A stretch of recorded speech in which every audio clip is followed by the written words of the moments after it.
Hello, everyone. This is Commissioner's Corner, and I'm Ken O'Neill. And with me on today's show is the president of the top-rated summer collegiate league in the country, the Cape Cod League, Chuck Sturtevant. And Chuck, welcome to the program. Thank you very much. Now, I've read the bio, and the league has been around for over 100 years. And obviously, you can't tell us all about the 100 years, but tell us a little bit about the history of the league. Well, the league started back in 1885.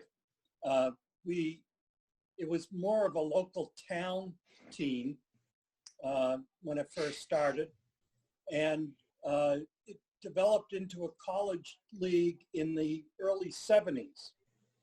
And then in the early 80s, we decided to go to wood bats, and that really helped us develop into what we are today, as the top summer college league in the country. So Chuck, how did you become president, and how did that work out? Well, I was a general manager in Falmouth for over 20 years, and then became a vice president of the league for 4 years. And then Bourne asked me to come over and help them out. And so I became a general manager over there for 4 years. And then 4 years ago, I got elected as president of the whole league. And I've been here ever since. Well, that's fantastic. Now, being the top league in the country, how is it easier for you to get recruits? How does your recruiting come out? Well, most of our coaches have connections with the college coaches. And so they, if a college coach, makes a recommendation on players to a certain coach, they usually bring them in unless at one point or another, maybe that college coach oversold some players. And so they might be hesitant. So they might bring them in as temps, see how they work out. And if they hold up, then they sign them to permanent contracts. But it's primarily done through the head coaches of the 10 teams. Now, most of the teams are in Massachusetts, correct? All the teams are within a 50-mile radius of Cape Cod. So it's really the transportation and the going from one place to the other is pretty easy compared to having something in different states. Yeah, I would say it's probably an average of the worst travel would be about an hour and 15 minutes, depending on traffic, especially during the summer. Now, every league has a mission statement. What is your mission statement for the Cape Cod League? Well, it's to provide the best college baseball possible in the country, and to support our communities that support us, and we stay strong that way. Now, how is the attendance for your games? Because some of the leagues are tremendous. Yeah, we average probably anywhere early on about 1,500 a night to any game. But then as the summer comes, this weekend coming up with 4th of July, they'll average 2,000 to 2,500 or more. We'll have an all-star game at the end of July that will probably have anywhere from 6,000 to 8,000 people. Now, when a ball player signs with you, where do they stay, and how much does it cost for them?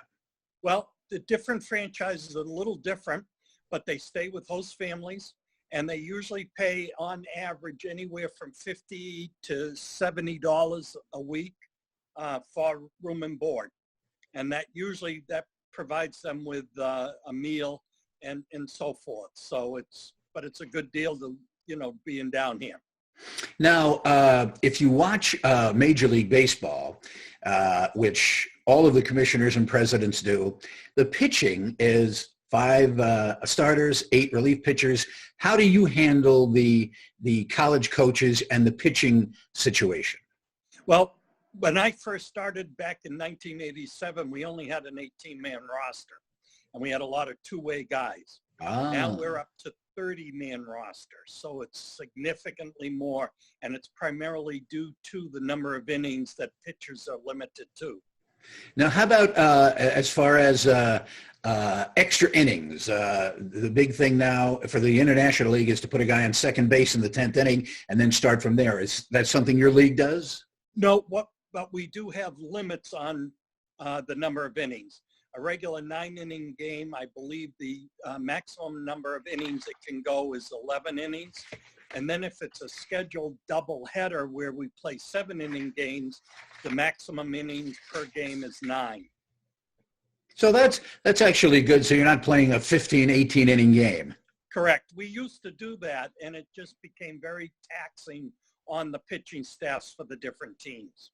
Now, the baseball register that we had came up with 58% of the leagues have 50 or more games, and 42% have less than 50. Where do you stand on that? We have a 44-game schedule, and we don't start. First game this year was June 9th, I believe, and it will end around August 1st, and then our playoffs.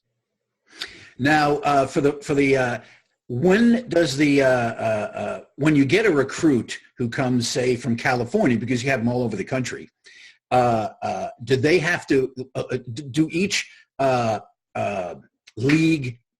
league have like you can only play until August, you can only play until July? Do they have something along those lines?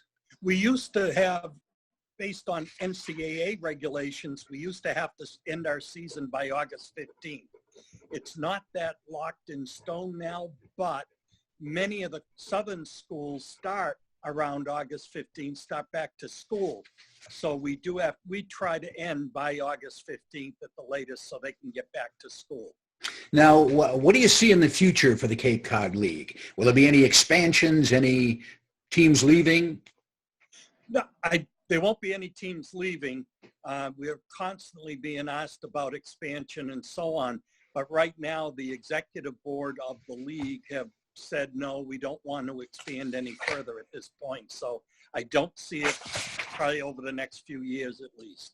Okay, President Sturtevant, now the real tough question. Okay. What are we gonna do with let's see, where are they? The Orleans Firebirds. Are they the best team in the league? Well, it's still actually too early to tell. Many of the teams are just getting in all their World Series players. So I have always felt that July 4th weekend is probably when you're going to start seeing the top talent throughout all 10 teams, and anything can happen at that point.